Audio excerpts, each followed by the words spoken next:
When Leonardo is emerging on his own as an artist in Florence in the late 1470s, Florence at that time was full of very important, successful artists. Not only is there Verrocchio, but you also have people like Botticelli, Filippino Lippi, and the Pollaiuolo brothers. And so Leonardo decides to try his luck elsewhere outside of Florence, and he writes a letter to the Duke of Milan. And in the job letter, Leonardo states all of the skills that he has. He's trying to get hired, and he's essentially trying to sell himself to the Duke of Milan. And what's very interesting about this letter, which actually survives, most of the letter is a list of Leonardo's skills that have absolutely nothing to do with painting or sculpture.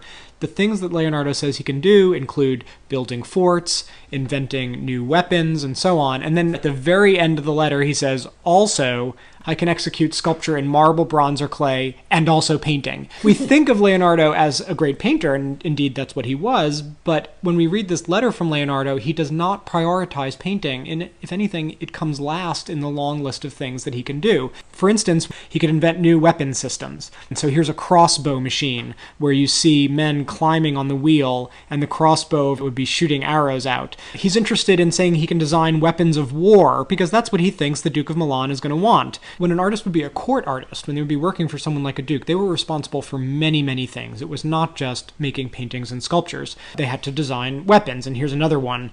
It's almost like a tank that slices people in half. He sells other things that he can do for the duke, including irrigation things. This is a machine that is designed to make water go uphill. He also says he can draw maps for military purposes, but also for agricultural purposes. And this one is from a little bit later, but it shows the same basic idea. This is of a valley in Tuscany. This is the way that an artist needed to sell himself when he is looking for a job in late 15th century Italy. Now, one other thing that Leonardo talks about in his letter was the idea of making an equestrian monument for the Duke's illustrious father, Francesco Sforza.